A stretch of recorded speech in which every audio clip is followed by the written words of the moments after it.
جئنا إلى الدنيا كي ندعو إلى الله، لننشر الخير في الكون الذي حارى، ونرسل العطر من روض الهدى الزاهي، ويشرق السلم أنوارا وأنوارا. جئنا إلى الدنيا كي ندعو إلى الله، لننشر الخير في الكون الذي حارى، ونرسل العطر من روض الهدى الزاهي. أخي المسلم، أختي المسلمة، لقد كان النبي صلى الله عليه وسلم يذكر الله على كل أحيانه في ليله ونهاره، وسره وإعلانه، وعند الخاصة والعامة.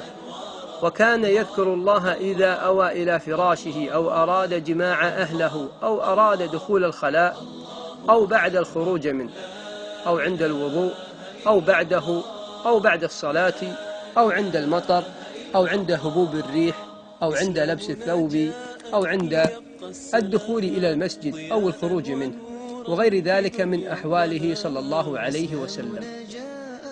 قال شيخ الإسلام ابن تيمية رحمه الله تعالى: فقد جمع العلماء من الأذكار والدعوات التي يقولها العبد إذا أصبح وإذا أمسى، وإذا نام، وإذا خاف شيئا، وأمثال ذلك من الأسباب ما فيه بلاغ. فمن سلك مثل هذه السبيل فقد سلك سبيل أولياء الله الذين لا خوف عليهم ولا هم يحزنون. ومن دخل في سبيل أهل الجبت والطاغوت الداخل في الشرك والسحر فقد خسر الدنيا والآخرة. وقال تلميذه ابن القيم رحمه الله تعالى: وأفضل الذكر وأنفعه ما واطأ فيه القلب اللسان، وكان من الأذكار النبوية، واستشعر الذاكر معانيه ومقاصده.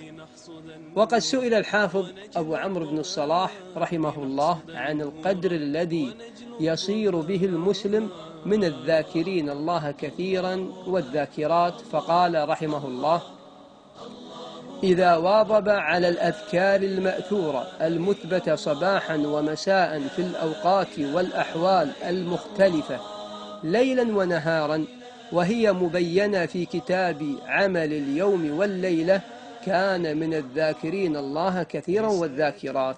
إسلامنا جاء ليبقى السلام ضياء ونورا في دنيا الظلام. إسلامنا جاء. ومن الكتب النافعة في هذا الباب كتاب الأذكار للنووي رحمه الله، وكتيب صغير لابن تيمية اسمه الكلم الطيب. وأيضا هناك كتاب لأحد المعاصرين من العلماء اسمه حصن المسلم. أسأل الله الكريم أسماء الحسنى وصفاته العلى أن يجعلني وإياكم من الذاكرين الله كثيرا والذاكرات. وسلام على المرسلين، والحمد لله رب العالمين.